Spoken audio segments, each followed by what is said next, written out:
Hey guys, it's Mia. Welcome back to another episode of Teen Talk Central. In this week's episode, we're talking all about how to finish off the year strong and avoid procrastination, especially as a senior. If this is something that you can relate to or something you just want to learn more about, then definitely continue listening to this week's episode.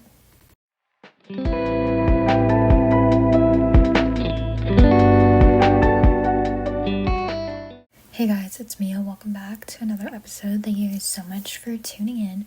This week, we're talking about procrastination and finishing up the year strong. This is something that I have also been trying to work on so hard, and I know there's a bunch of other seniors that are in my position, and just other high schoolers, college students maybe, that are in the same position. And obviously, at the end of the year, we start to get really tired and really unmotivated, and if you are a senior in high school and you know where you're going to college, you can feel really unproductive and procrastinate everything, and you're just so ready to be done, and a lot of your work piles up. You have really low energy for school. You'd rather spend your time doing something else, and that is perfectly normal. That's why we have summer breaks, so that you can take your time to rest, and as you get closer and closer to the end, your body is slowly starting to slow down, and it's like, okay, we're almost done, let's take a break, let's take a chill pill.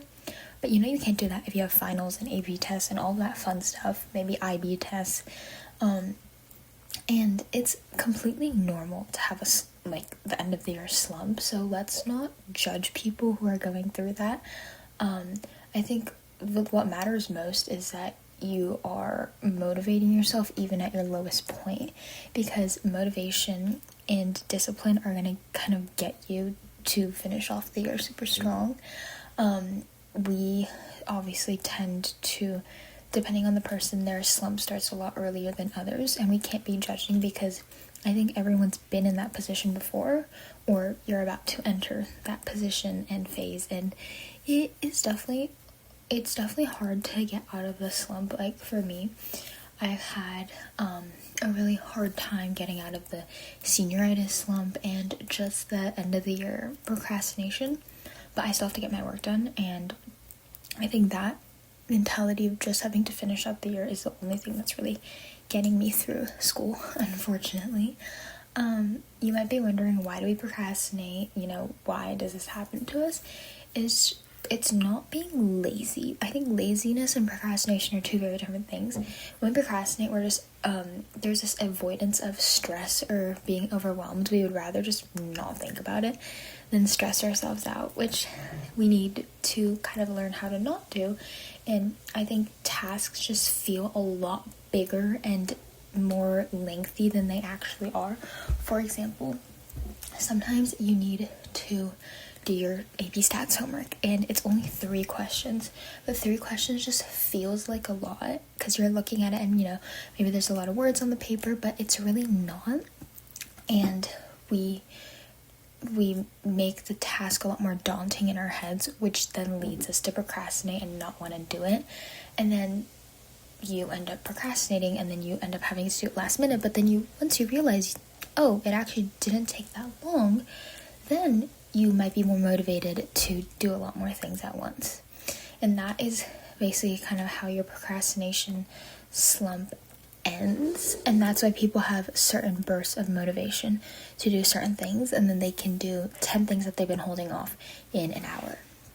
And the procrastination isn't really an emotional avoidance that you're having. It's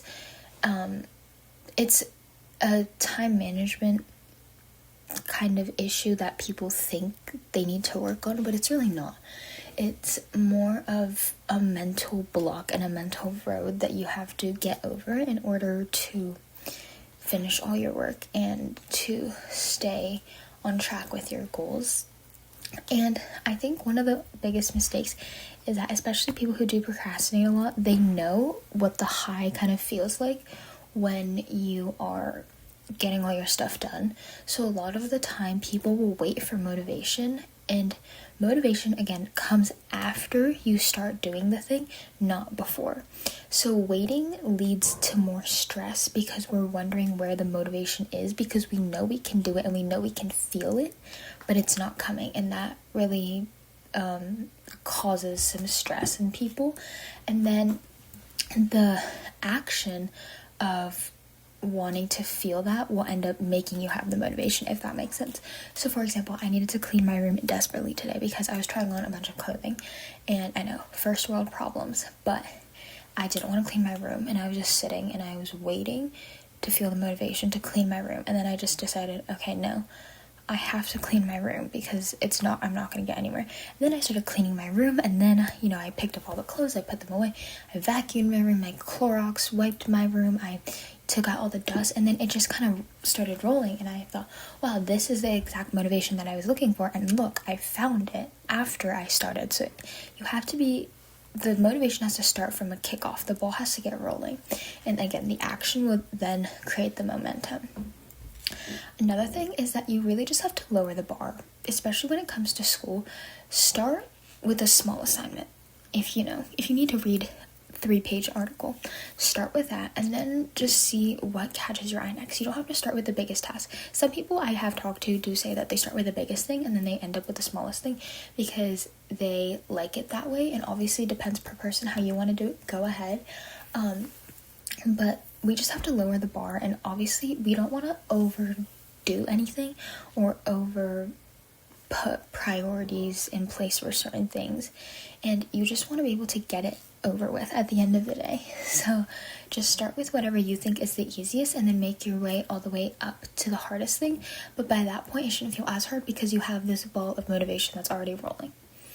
And another thing you could do is the 10-minute rule. You lock in for 10 minutes. After that 10 minutes, if you feel like you can do more, then you just continue doing more. If you can't, then you take a break. I would take a 5-minute break and then go back right in and do 10 more minutes. Sometimes that really helps me, especially with schoolwork when I'm reading something or I'm doing flashcards. I can't really do 30 minutes at once, so I'll do 10 minutes on, 5 minutes off, and then continue that pattern.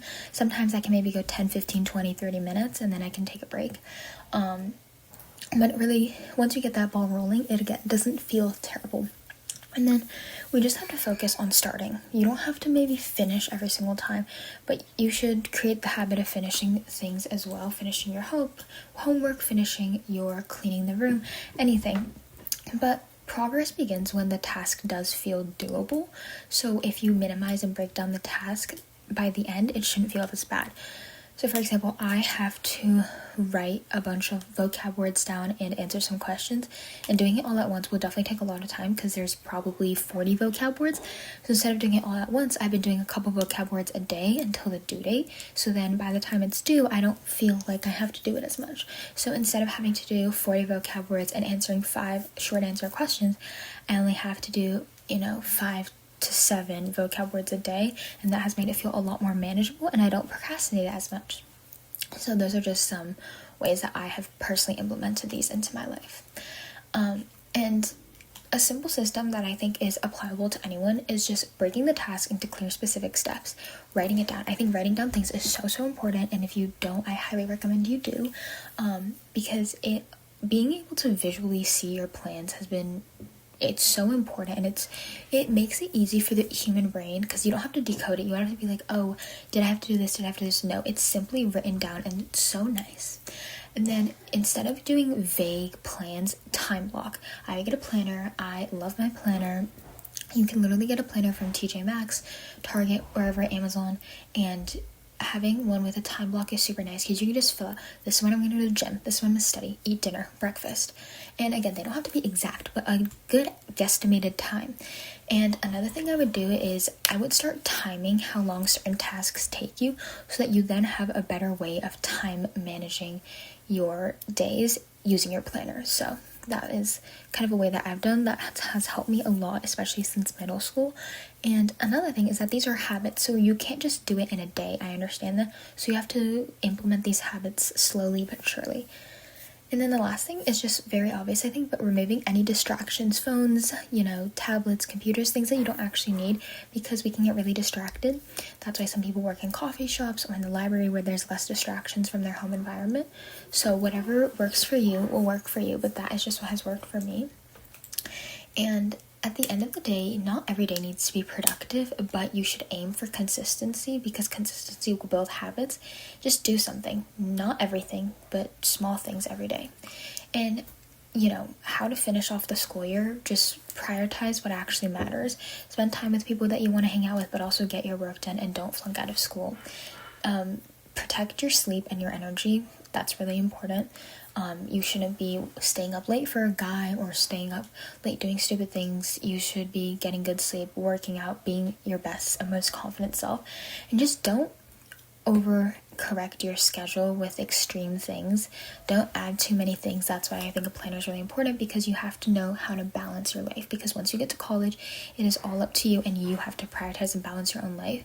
So you have to make sure starting now that you know how to plan your own life and you know how long certain tasks will take you. And I think that's such an important skill. If you guys want to, I can make a whole nother episode about how to plan your life and how I have planned my life for the past 7 years and how I continued on doing so. So I just want to remind you guys that you don't need to be perfect to finish the school year off strong. You just need to continue to show up for yourself and get the ball rolling and just do something every day. Thank you guys so much for listening to this week's episode. I hope you guys enjoyed. I hope I can give you guys some tips and tricks.